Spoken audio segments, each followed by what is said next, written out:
Here we go then, welcome to Vancouver. It is match day 2 in Group B as co-hosts Canada take on Qatar, both looking for their first ever win at the Men's World Cup finals. Coming up to 3 o'clock local time, pretty perfect conditions for football here in Vancouver. We are in BC Place today, the World Cup's most westerly venue.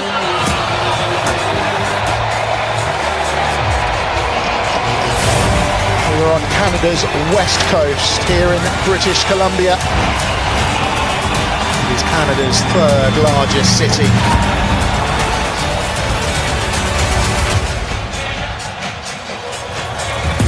And after the co-hosts kicked off proceedings in Toronto, they will now remain in Vancouver for their final 2 group games. British Columbia, a sea of red right now.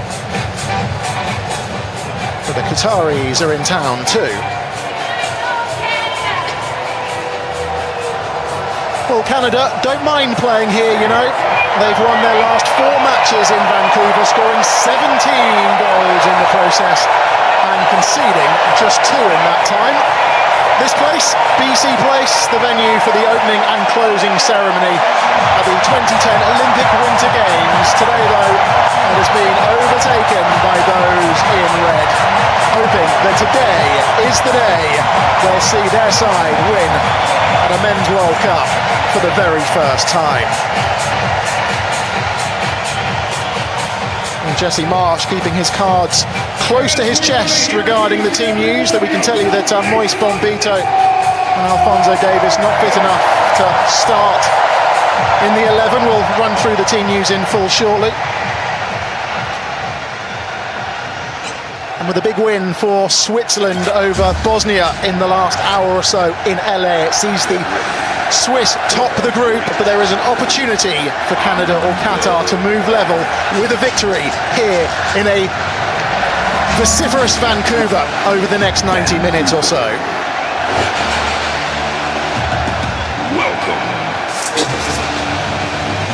Well, not long to go now. The 2 sides in the tunnel. Alongside me, Paul Scott, for this one is Casey Stoney, the head coach of the Canadian national women's team. Casey, good afternoon to you. How big a moment is this for Canadian football? This is absolutely massive. You know, a full house in here, BC Place. A dream come true for these players to be on home soil in a World Cup. It's huge. I've seen so many kids in the stands today watching. There'll be so many globally watching, and in Canada especially. It's important, you know, Canada put on a good performance today, inspire the next generation and capture many more hearts of these Canadian fans. 10,000 supporters marching from downtown Vancouver to BC Place over the... Well, here we go then. Qatar became just the second host nation to get knocked out in the group stage. Looking for Buchanan, but that will be shepherded behind by Ahmed and behind for a goal kick. Yeah, just a little bit more patience needed, I think. Houston's got time to line up the cross. It's off of Ahmed and behind for the first corner of the contest. Cross. There's a man over on the ball. Afif looking to try and make things happen. He skips away from Cornelius and the Canadian defender brings him down, and that's going to be a set piece to Qatar and the first booking of the contest.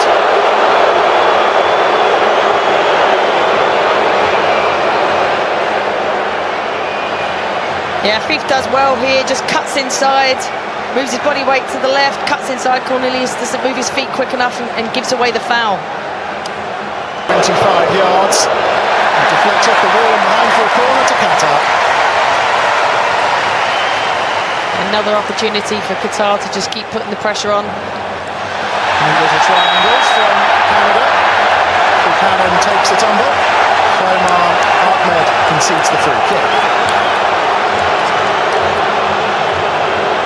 And I'm surprised if that's not a yellow card, because it's definitely a shirt pull. He's pulled him back. He knows he's beaten. He pulls him back. Towards the 6-yard area. The volley's blocked. Is he going to spin behind? Qatar prevent the corner. The first time volley straight in over the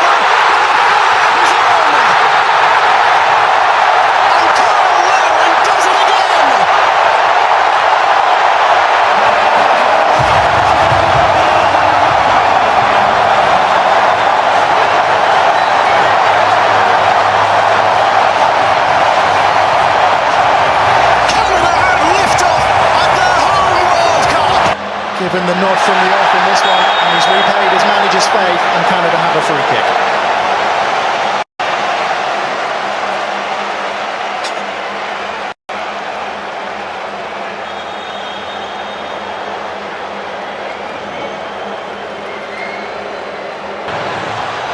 Beats a ball in.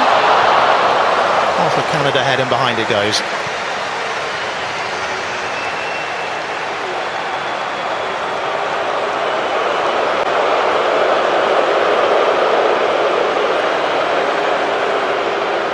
Larin had actually scored just once in 24 matches, 24 caps prior to this World Cup, as the physio's about to enter proceedings. Too much pace on that one. He's a willing runner, Ali Ahmed, but he'll never get there. And now it is time for the hydration break.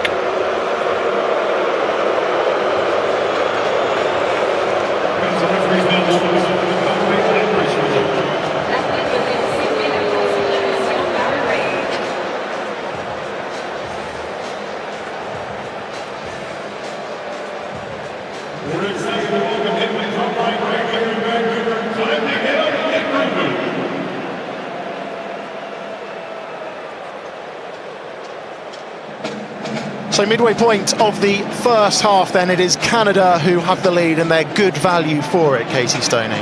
Yeah, I thought Qatar started quite brightly, had a couple of transition moments where they caused a little bit of panic in the Canadian back four, but since then I think Canada have took control.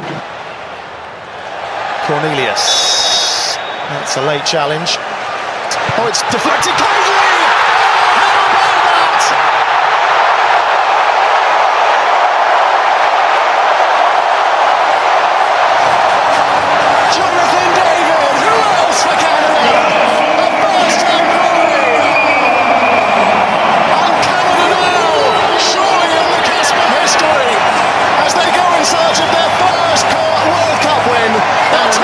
Onside and in behind, down he goes, vociferous appeals for a penalty, and the referee points to the spot.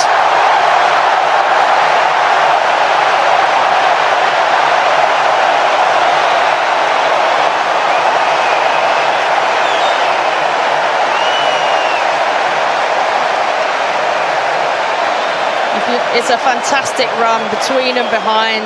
Defender gets the wrong side, makes contact, gives the referee no choice but to give a penalty.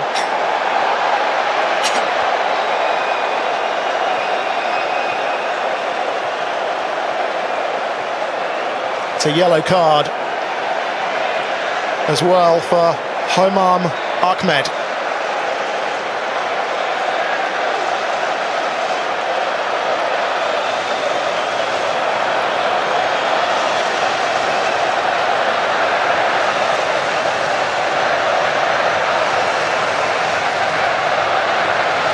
Wonderful run from Buchanan, who made his way from out wide through the middle. Just appeared from nowhere, didn't he? Yeah, I think it is Almoez Ali, and it's over the bar.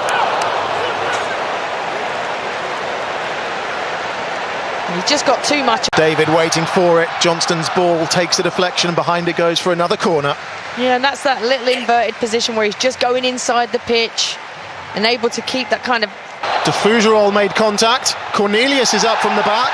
The referee waves away those particular protests.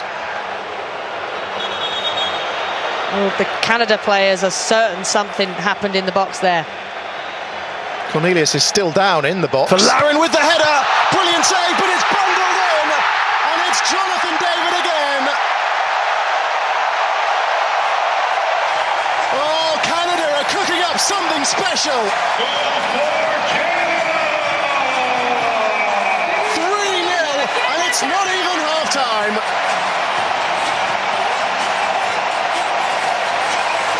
And he's got nowhere to go. Every run that's gone between a centre-back and a full-back or a wing-back just hasn't been tracked. So Canada can just go wide, play in behind, and then they can cut the ball back and arrive into spaces to score goals. Qatar got to start tracking runners and defending the box better.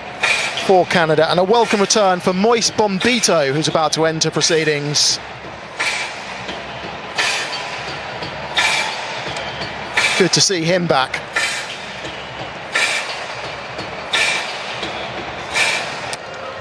That's a late challenge, surely, on Kone. That's going to be a free kick. And a yellow card as well. This looks serious. The Qatar player is waving the medical team on. This doesn't look good. And it's boiling over. Canada not happy with the challenge. And you can see the Canada players with their hands on their heads, same as the Qatar player that called the medical attention. This is Modibo who got the yellow card.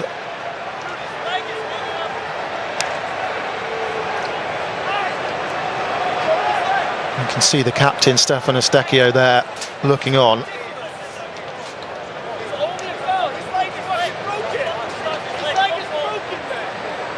Real concerns here for Ismail Kone.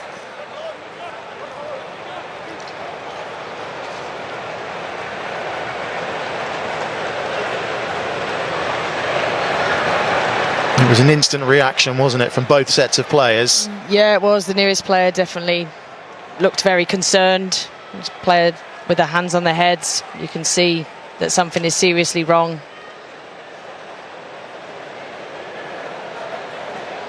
Medical team obviously doing their work. Well, Modibo got the yellow card. He's got his hands on his head. This is the last thing that shot from distance, way off target, and there was another late challenge there, and it's another free kick. And it's another yellow card.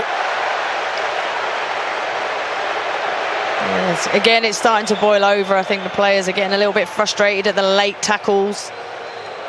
Qatar defenders go into ground. And again, he makes no contact with the ball there, full contact on the player. It is Saliba, and in it goes!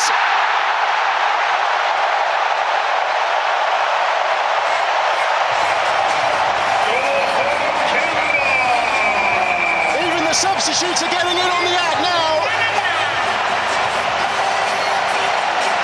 It is getting better and better for Canada. Still not fully cleared. Shufflebag across the face of goal, and it's 5. It might be an own goal, that one. Canada don't care. They are running riot.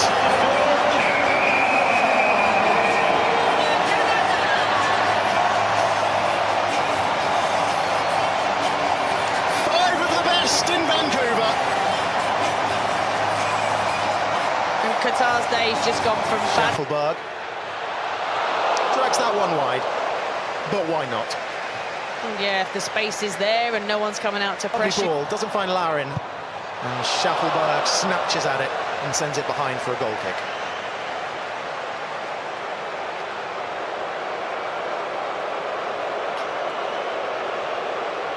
Abu Nada down in some discomfort.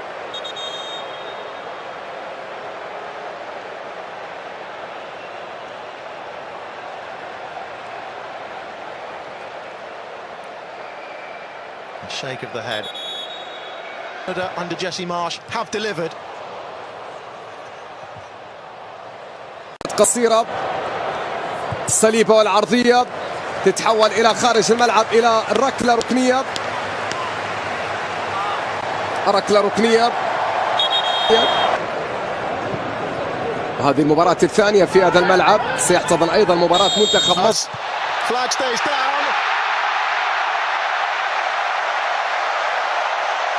It's a World Cup hat-trick on home soil for Jonathan David. Canada's all-time leading scorer gets his third in stoppage time. And Canada make it 6. Stands it up towards the far post. Abu Nada collects that one. Semi-automated offside replay is on the screen.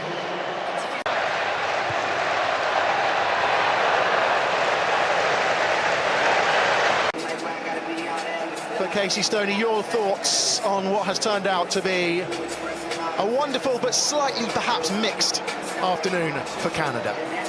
Very competent performance, complete control throughout. Obviously a variation of goal scorers and a variety of goals in different ways. Obviously the sad part is the injury to Ismail Kone, which you know, hopefully isn't too serious. Like you say, we'll wait to find out, but that has put a blemish on this afternoon. But these Canadian supporters came to be entertained, and they were entertained.